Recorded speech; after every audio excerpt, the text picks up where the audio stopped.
Faut-il ne tenir pour vrai que ce qui est démontré? Thèse. Un esprit véritablement scientifique n'accepte que les vérités qui peuvent être démontrées. Antithèse. Il y a des vérités qui ne peuvent pas être démontrées rationnellement, mais seulement saisies intuitivement. Thèse. Il ne faut tenir pour vrai que ce qui est démontré. En effet, est vrai ce qui peut être établi avec certitude. Or, seule la démonstration peut établir la vérité d'un énoncé. On ne peut tenir pour vrai que ce qui est corroboré par l'expérience, ou ce qui est établi par déduction logique.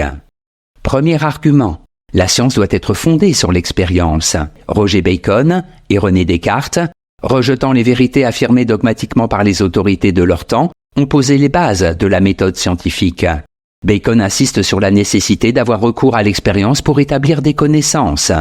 Quant à Descartes, il demande que l'on applique le raisonnement mathématique, infaillible, à la recherche de la vérité.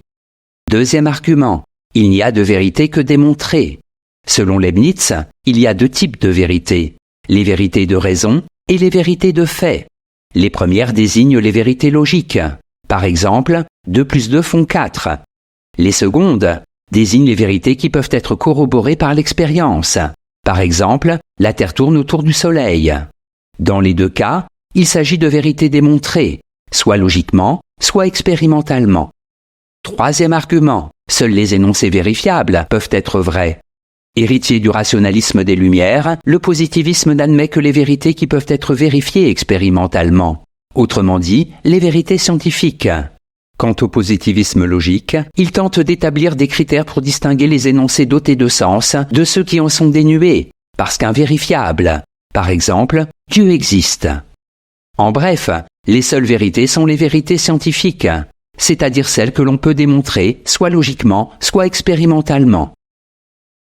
Antithèse. Il ne faut pas tenir pour vrai que ce qui est démontré. En effet, certaines vérités sont saisies intuitivement, sans qu'il soit possible de les démontrer. C'est par intuition que j'appréhende ma vie intérieure et spirituelle. La vérité est saisie immédiatement par l'esprit et n'a pas besoin d'être prouvée. Premier argument. Les vérités spirituelles sont saisies par l'esprit. Henri Bergson, dans La pensée et le mouvant, oppose le mode de connaissance rationnelle au mode de connaissance intuitif. Alors que la démonstration rationnelle, scientifique, s'applique convenablement à la matière et au monde extérieur, l'esprit, lui, fait l'objet d'une connaissance intuitive, qui est tout aussi valable.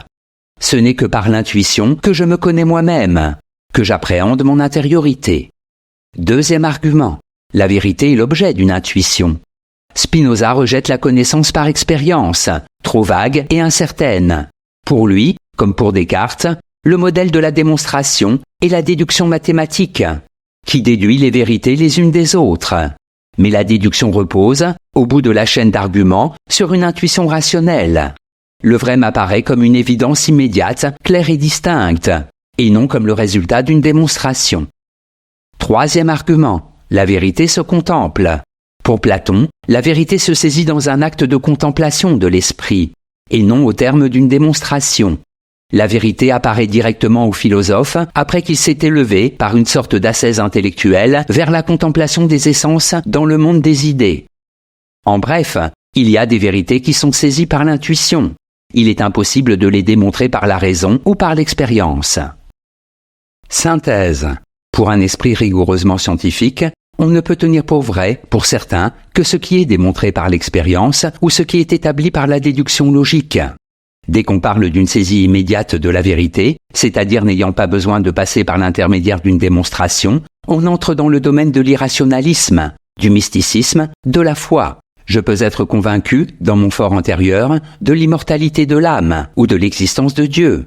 Je peux opposer mon sentiment intime à toutes les tentatives de me démontrer le contraire. Mais ces vérités personnelles ne seront jamais des vérités au sens strict, c'est-à-dire pouvant être constatées par tout le monde, scientifiquement.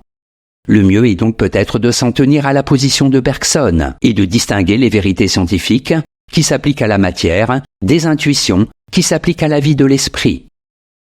Notes et commentaires. Intuition. L'intuition rationnelle est l'acceptation par l'esprit d'une vérité qui apparaît comme évidente.